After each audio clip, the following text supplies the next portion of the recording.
You wanted the best. You've got the best podcast, the hottest podcast in the world. The Chris Voss Show, the preeminent podcast with guests so smart you may experience serious brain bleed. The CEOs, authors, thought leaders, visionaries, and motivators. Get ready. Strap yourself in. Keep your hands, arms, and legs inside the vehicle at all times, because you're about to go on a monster education roller coaster with your brain. Now, here's your host, Chris Voss. Hi, this is Voss here from the ChrisVossShow.com, the ChrisVossShow.com. Welcome to the big show, family and friends. We certainly appreciate you guys being here, and thank you once again for tuning in. We've got some of the most amazing guests that we've had on lately and done some really interesting things. This morning, we just had the author of the series of books that he's written down like 150 books that are pretty crazy. He has done a lot of different movies. We had him on and some other stuff that we've had going on this week. It's been a crazy week so far. And today we've got an amazing artist to talk to us about her work and her journey that she's taken and done. Elizabeth Mikotowicz is on the show with us today, and she's going to be talking to us about what she does. She's an artist. She's a fashion designer, a writer, and an activist as well. And she's had an interesting journey through life, and she's making the best of it, as it were. 5 years ago, she was painting murals as a federal inmate, and now she has her own environmentally friendly clothing company based upon art being sold in stores. She also works with the state representatives to get better laws on the table to protect people in vulnerable positions. Some of them have been passed, which is pretty awesome. I've never passed any laws myself. I need to get to work, I guess.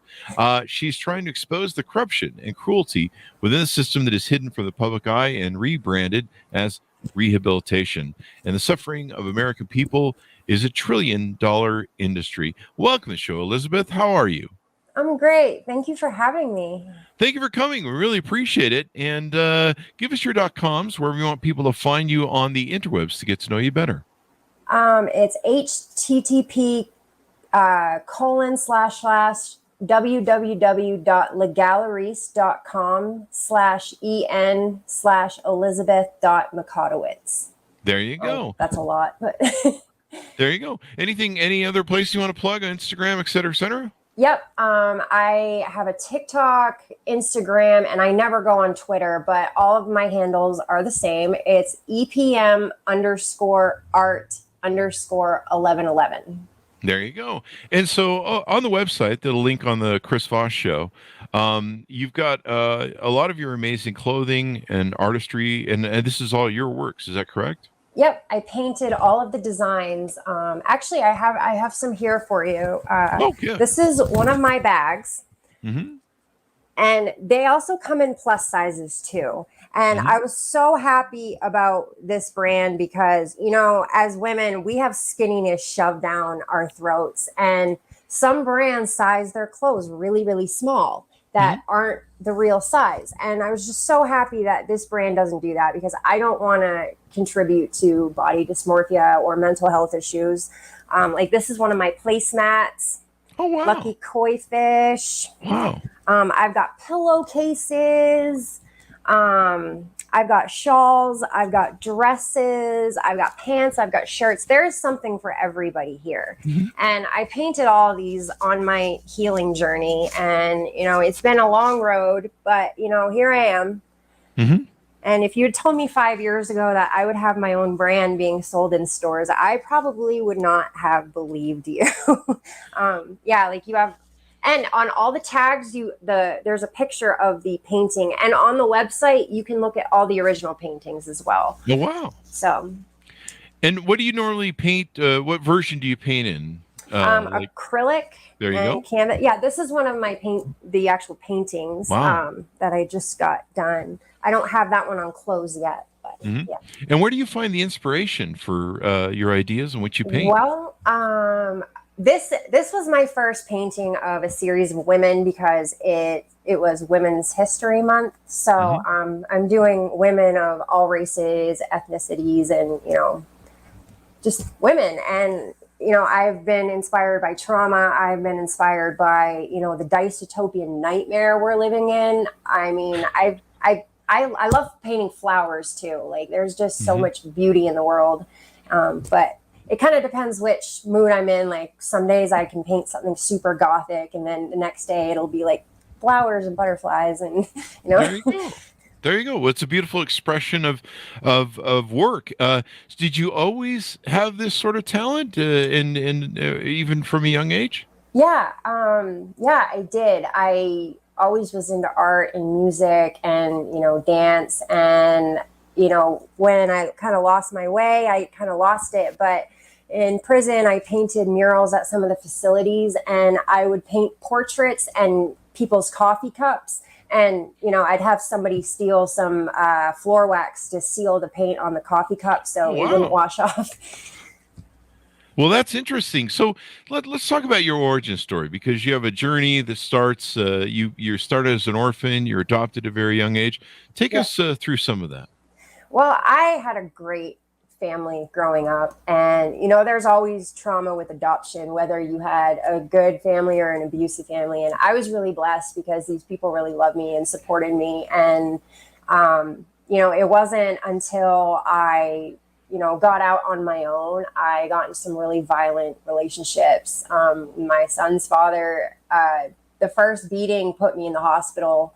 And then, a month later, he hit me with a wooden dowel because he didn't have a cigarette. And I said, well, get a job then. Wow. And that was all it took. And my skull was showing. It was right above my eye. They had to sew the muscle back, then the skin back. I couldn't lift this eyebrow for a month. And then I started getting seizures from it. And the doctors gave me opioids. And at first I took it. But then when they're like, all right, you have to go to the pain clinic now. And I'm like, but I found out I was pregnant when I was in the hospital for that. Wow. So that was like a horrible dose of reality. And when I tried to refuse, because I'm like, I'm pregnant, I don't want my baby to have, opioids, and I don't want to become addicted myself. They said I was on too small of a dose to get addicted. And I think this is because I was on state insurance, because I had never been treated like this before. I was on my parents' private insurance. So middle class, I was treated, differently. And now that I was on state insurance, they threatened me with child protective services if I didn't take the opioids. Because they said my blood pressure was going up. So, it was putting the baby in, harm's way. But it doesn't make sense, because when you take opioids, it makes the pain receptors in your brain more sensitive. So when it wears off, you're in twice the amount of pain. And, I also was getting seizures. And so my daughter had to start staying with my father, because I had a toddler running around, and I would be incapacitated, for however long. And I was so scared I was going to wake up to, something happened to her. And that was really awful, because there was nothing I could do about it. There was, no medication I could take. There was no, therapy. They're just like, it's brain damage. Like, wow, you're going to have to ride it out. And so, the beatings got worse. I mean, he would trap me in the bathroom and torture me for hours. I mean, there was sexual assault there, it was really bad. And when I finally gave birth to my son, like, I had postpartum depression really bad, like to the point where I was like, I don't want to call it psychosis, because it wasn't psychosis. I wasn't hearing or hallucinating or anything, but I would have these like final destination scenarios go through my head.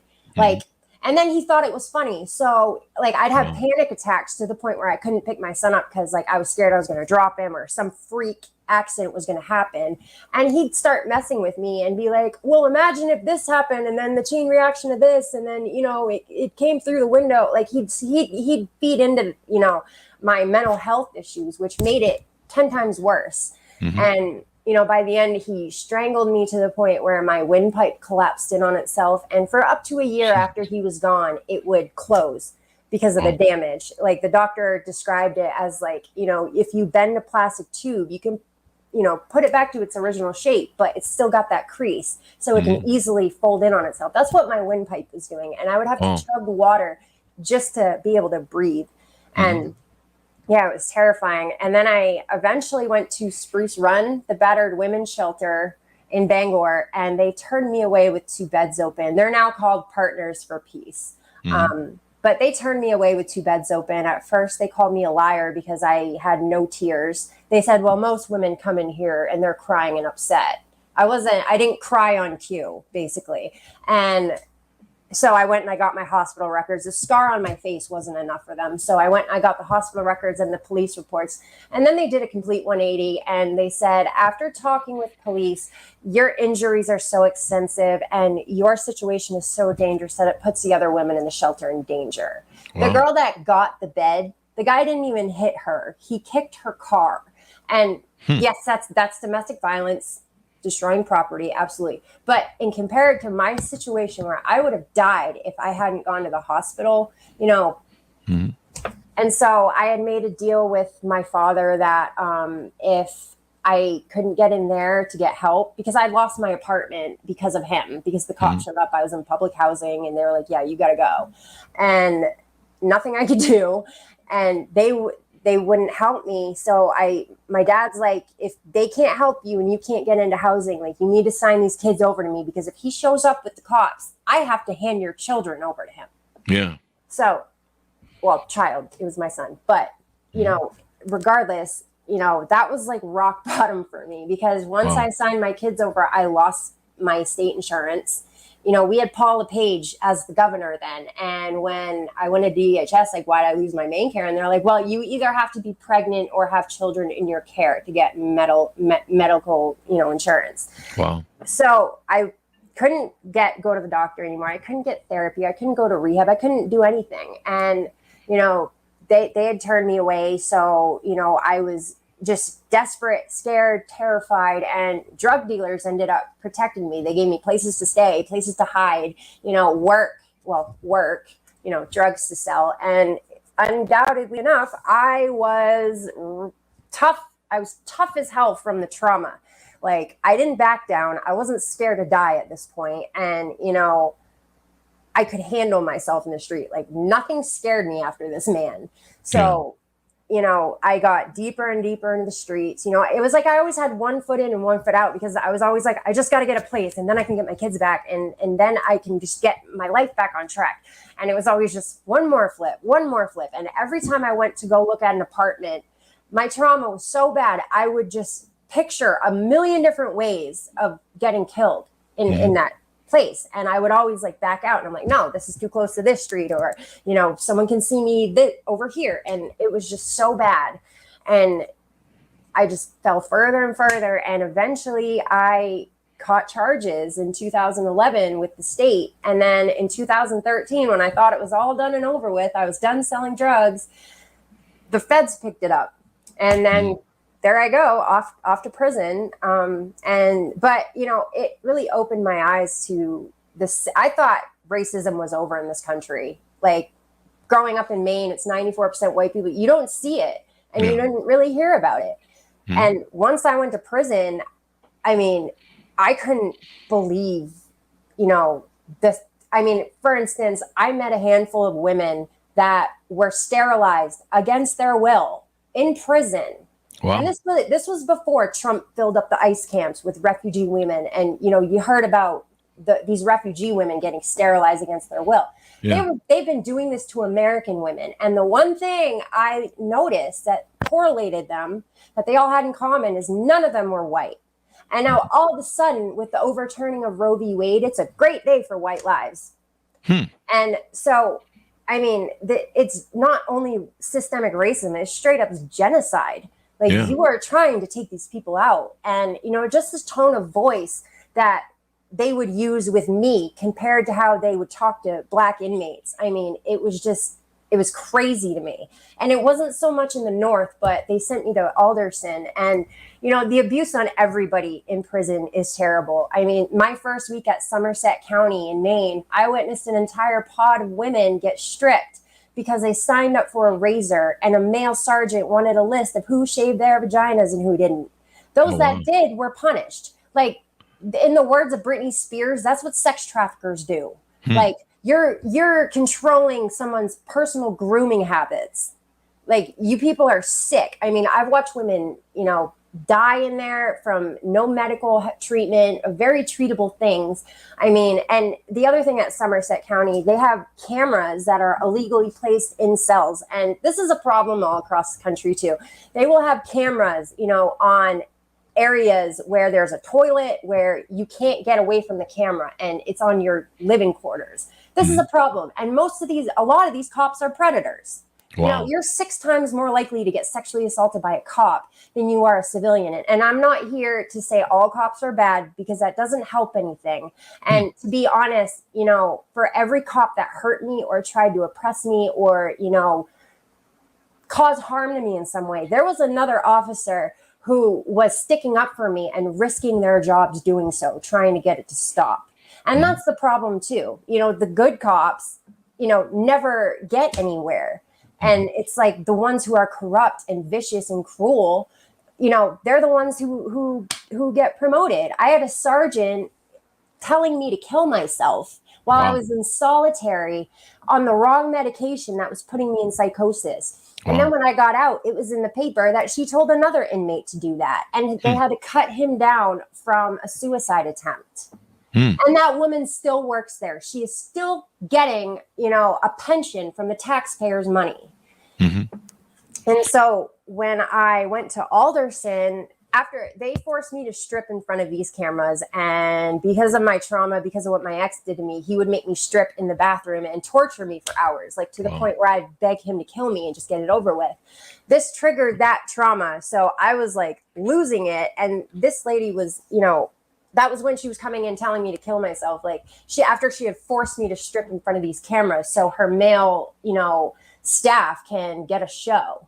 And so when I went to Alderson, I filed what's called a PREA complaint, and that stands for Prison Rape Elimination Act. And it's anything sexual, like sexual harassment, rape, anything. It all goes under PREA.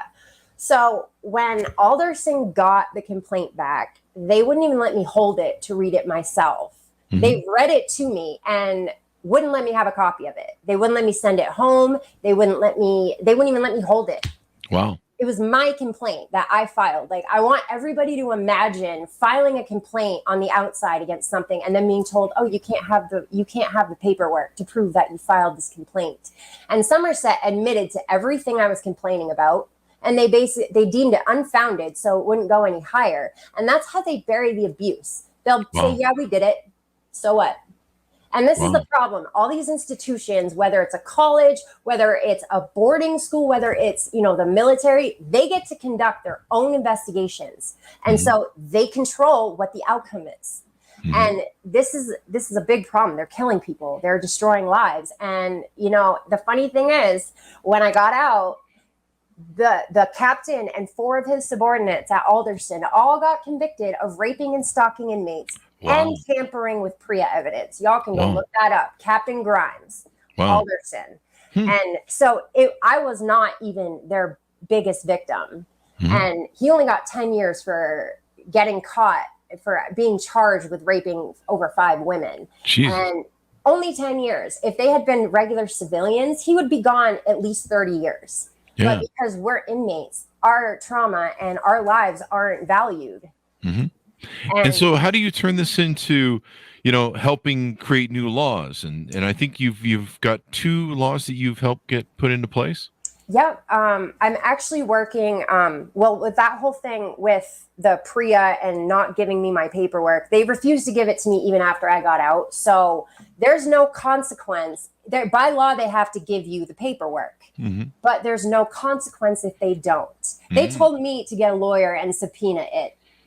Like these officers literally told me to get a lawyer. So I got a lawyer, and he's like, I can't subpoena anything without an open case, and I can't open a case without the paperwork. They know this. So if there needs to be a consequence for every day they stonewall an inmate. So this is the one I'm working on now. It's not passed yet, but I think it should be passed across the board. If they stonewall an inmate, they need to be fined like $500 a day. Yeah.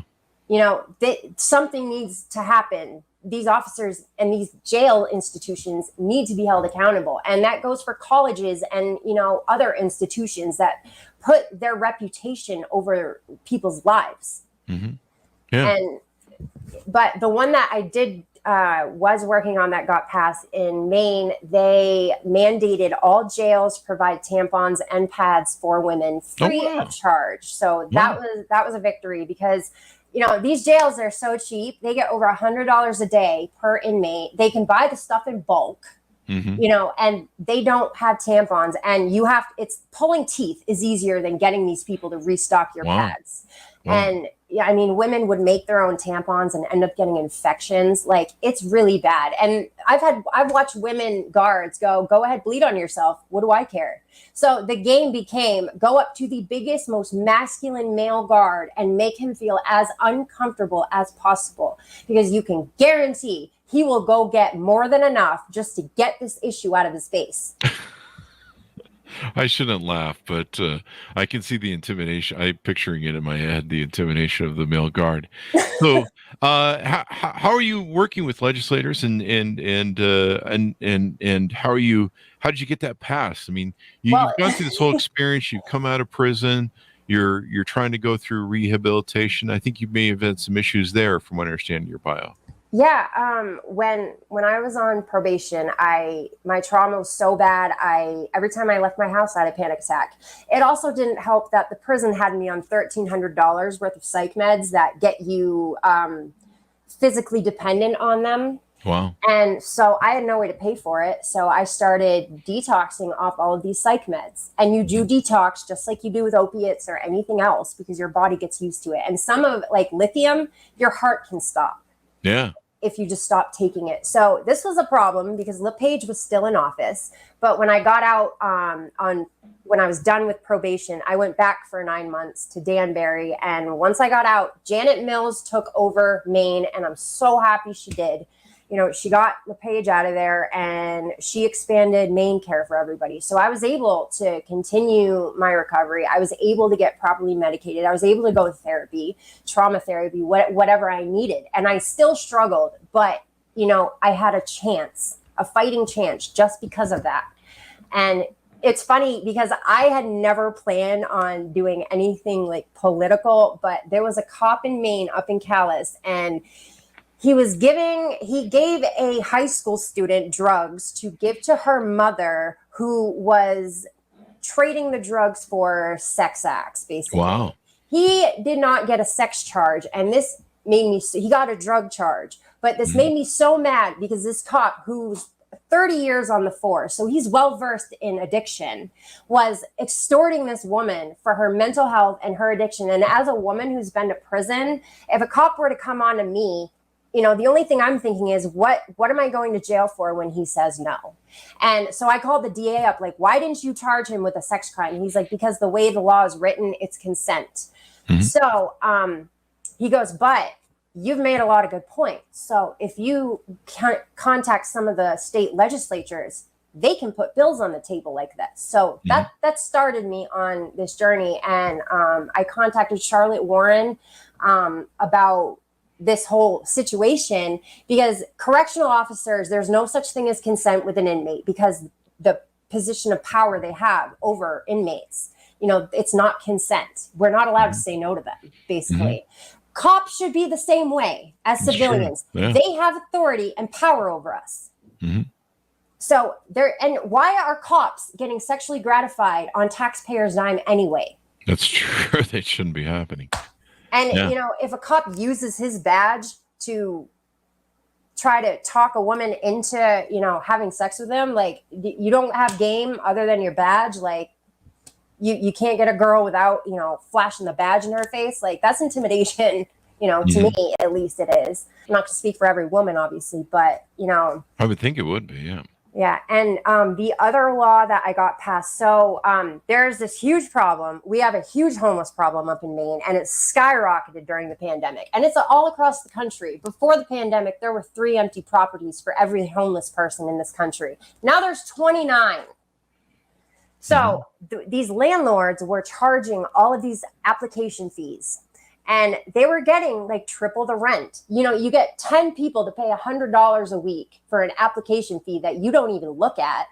You're just literally, they're paying money for you to say no to them. I mean, when we tried to move, we paid over $1,000 in application fees just for landlords to tell us no. And then they're not even renting the apartments. Like, you mean to tell me you've had 40 people apply and you couldn't find one tenant? Wow. This is a scam. Mm-hmm. So I talked to the state reps about it. I'm like, this is what's driving the homeless numbers up. These greedy landlords scamming people for application fees and processing fees. You know, they want like $100 per person and then another $250 for a processing fee. They're not even looking at the applications half the time. So they passed a law for a tenant bill of rights saying that you cannot charge any fees unless if a lease is signed. Wow. Yeah, they were having this scam in Las Vegas for a while, where these people were advertising stuff and taking the fees, and they weren't even going to fill the thing. They were making more money off the fees, right? And then they would renting the place. Like there's like no integrity in this country anymore. It's just whatever capitalistic scam you can get over on people, and it's destroying this nation. Mm-hmm. So yeah, I was pretty proud of that. So you come out of prison, you're working on these things, and then you start to delve and discover your art or expand your artwork then. Yep. I did a couple art shows during Addiction Awareness Month, and then I joined the Bangor Art Society, and I did some shows with them. And then I did some writing contests too, and I won 2 years in a row and got 2 of my poems published. I'm in the editing process of my memoir. So it's called No Justice, Just Us. So I'm hoping to have that published by the end of this year. So I like that title. Well, the very first cell I was in, it said there's no justice in the system. It's just us in the system. Mm-hmm. And so I thought that always kind of like stuck with me. Mm-hmm. And you've done some different political art as well on top of your other stuff. Tell us a little bit about that. I'm looking at it online. Well, when the George Floyd thing happened, I was just thinking about every group in this country that has been affected by white supremacy. And it was basically everyone other than white men. Mm-hmm. So I did a kind of a collage of, all the groups, and I did another prison one with, an eagle incarcerated, and it, I think it said land of the free. Mm-hmm. And then I crossed out free and wrote highest rate of incarceration. We make up 25% of the global incarceration population. Yeah. That's 1/4. Like it was 1/5. It's gone up to 1/4 now. Like we have more people in prison than entire continents, and it's sick. And it's only going to get worse. Over the pandemic, all these jails across the country were taking PPP loans and expanding their prisons. The money that was supposed to go to the people was going to expand prisons. Now they're criminalizing homelessness. They're fining people for feeding the homeless, for having basic compassion and human empathy. And it's a free workforce for them. Everyone's like, well, why do they want people in prison? Well, because a hospital, here's just one example. A hospital saves $350,000 a year having their dirty linen washed by inmates instead of paying people minimum wage. Mm-hmm. Like, this is what it's all about. They paid us $5.25 a month to work 40 hours a week. Mm-hmm. And then in prison, they'll jack up the prices of everything. Like a package of ramen noodles that costs 50 cents out here costs $1.80 in there, or $1.50. I can't even remember what it is now. But an MP3 player that costs $12 at Walmart, they charge us $89. Mm-hmm. They are making so much money off of us. Oh, yeah. And they're not feeding us properly. They are working people to death. This one girl slipped on the ice while she was shoveling snow. That was her job. She broke her leg. And by the time they took her to the hospital, days later, her bone had fused back together. So they had to re-break her leg. And so they're not allowing her any pain meds because she's an inmate. And so that is cruel and unusual punishment. Like I have watched so many women die in there, from very treatable things. And because these people would just not treat them. Wow. That is unfortunate. And so you did a lot of art in prison. It was kind of a way for you to cope with your trauma. I actually have some pictures of some of the murals I did at Danbury. Yeah, let's take a look. So they only let me paint with blue. So I call it my blue period, which is fitting because I was in prison. But yeah, there was this long hallway and they wanted quotes and they wanted beautiful stuff on the wall. They let me have freedom with whatever I wanted to paint as long as it was beautiful. So Wow. that was pretty cool. Yeah. And you can see one of the quotes, sort of. Yeah. And then that's my phoenix. There you go. You know, I think one of the interesting stories about your journey that can probably help others, especially if you write about it, is healing through trauma through art. And I know there's a lot of people over the course of being artists that have done that and that have, really connected with themselves, et cetera, and very interesting that way. So there's this style of art called Zentangle, and it's like meditative art, and it's really easy. My mom sent me some of the books when I was in jail. One of the jails that wouldn't allow me to paint. So I was having a really hard time with trauma and being triggered and going into flashbacks, and like I would like literally hallucinate I was back in my old apartment. That's how bad it was. And so I would do Zentangle art because it's like meditative and you don't have to think about it. You just kind of do it and you don't have to be good at it. It's just doing little designs. But I'm currently making an adult coloring book with this style of art because it helped me. And I'm also including like all of the things that I learned about trauma that, helped me. Like I've had so many people say, oh, it happened a long time ago. Like you got to get over it. Well, the part of your brain that stores traumatic memories does not register time.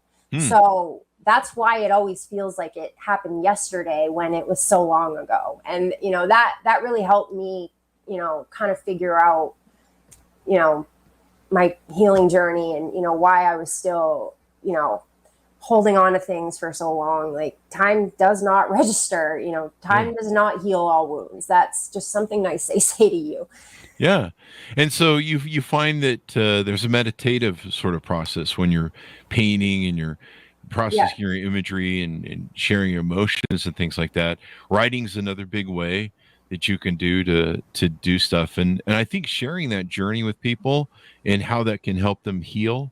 Have you ever tried going maybe back into prisons and teaching other inmates maybe how to do art and stuff like that? Or maybe that's probably not for you right now. In Maine, I don't think I would do that. But in another state, I would do something like, especially with the juveniles. Like, I'm so sick of the GOP. We got to get armed guards in the schools. And dude, you put cops with guns in these schools. And the only thing you did was send a bunch of black kids to jail. And when I was at Cumberland County, they would bring juveniles from Long Creek. It's the only juvenile center in Maine. And whenever they wouldn't behave there, they'd send them with us. Wow. Well, I can't tell you how many girls came because they were getting sexually assaulted by high-ranking officers. Wow. And, then they'd get caught and then it'd be in the paper and then they'd, the guy would quit or whatever. And then the same thing would happen again. Well, this one girl, she was 17 and she ended up snapping because she repeatedly kept getting raped by a high-ranking officer. And she finally snapped and stabbed him with a pencil. So they brought her with us. They told her she was going back for her last 2 weeks on Christmas, and she slit her throat that night. Jesus, wow. That was better than going back there. I mean, she lived, thank God, but that's better than going to some of these facilities. And, these, it's worse for kids because, I can stand up and say, they did this, they did that, but children are, what they say is, less valued and considered, it's like not taken seriously. Mm-hmm. And it's just really too bad, like what this country is doing to people and the kids. And that judge just got sentenced for getting a payoff for every kid he sent to a juvenile center. And, you have judges that are sentencing people to the jails they own. Yeah. That's a conflict of interest. How is jails. that happening? And, Biden kind of did away with the private prisons, But all they did was rebrand themselves and open up the ICE camps. Mm-hmm. That's where all the refugees are going now. And nobody is checking them. That's why, I love Paris Hilton for coming forward and talking about her experience at the boarding school and, using her platform and, her privilege to put an end to it for others. Because, it's not just the boarding school. It's all institutions that have too much power. And, I'll say it again. These institutions cannot be allowed to continue investigating themselves. Yeah. There needs to be a third party that gives oversight and everything to that and all that good stuff. Absolutely. What's a message that I had an author on the show one time, and she wrote books, and she was sometimes having trouble writing books, and you get stuck with writing a book, and you're like, okay, your brain kind of freezes up.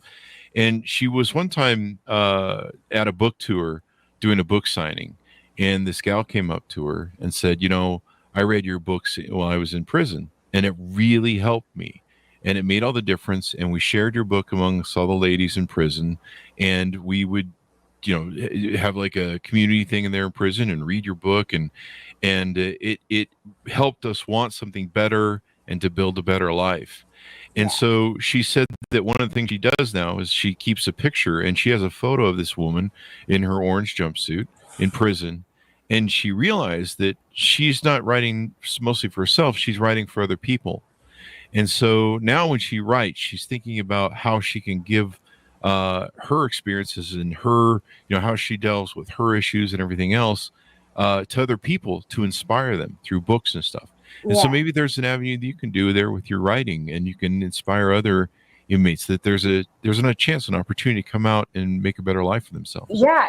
My dad sent me a book with a bunch of writing prompts. I started writing this book when I was in prison. Like I was literally writing chapters as, my time went along. And when I got out, I was so overwhelmed. I couldn't even sit down and focus on anything. It took me literally a couple of years to get out and work on this book again, because a lot of the chapters are really traumatic. I mean, for instance, I was in prison with all the female veterans that were thrown away by the military for standing up to their rapist. Wow.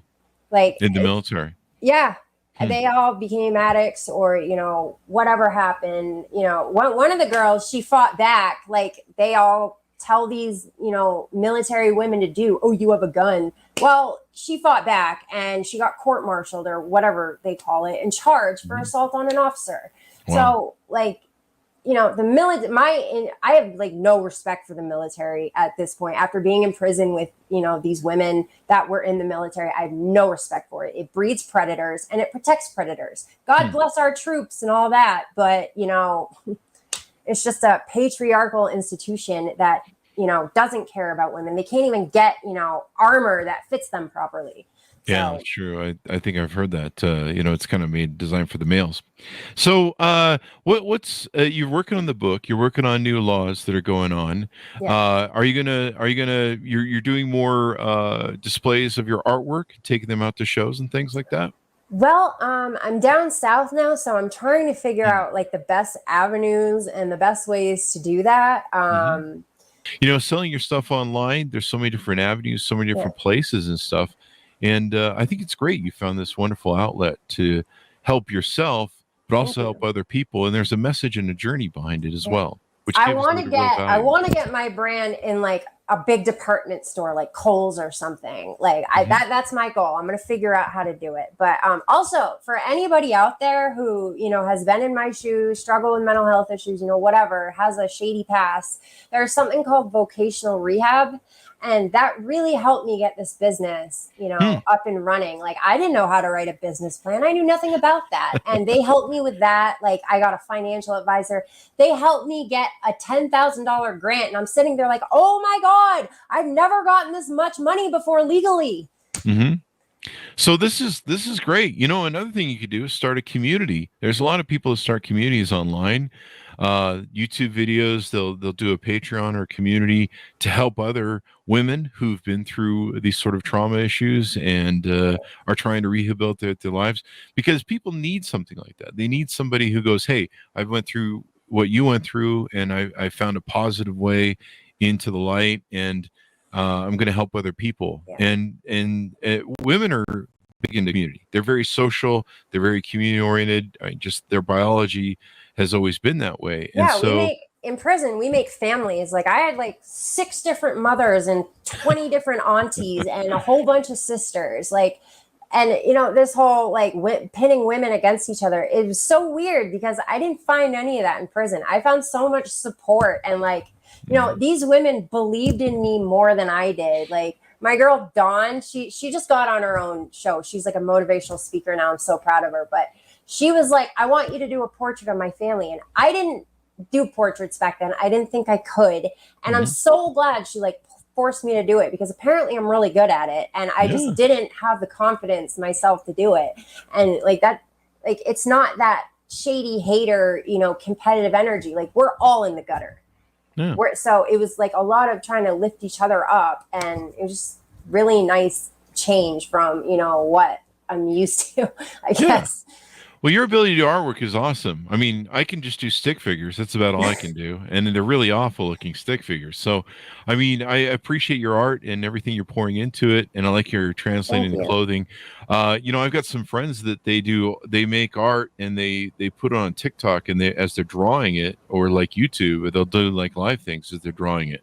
And people tune in and they build community, and that's another great way to, you know, sell products and move stuff. So I'm glad you're doing all this and you're activating this world. Anything more you want to tease up or touch on before we go out?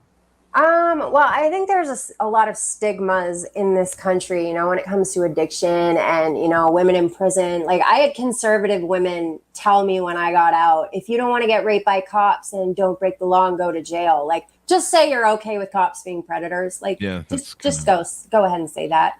And, you know, 70% of women in prison, when they go in, have some sort of domestic violence or sexual assault in their background. Like these are the women that are getting locked up. They're not these, you know, criminals they're made out to be. They are women who have slipped through the cracks of society that is, you know, failing them. Mm-hmm.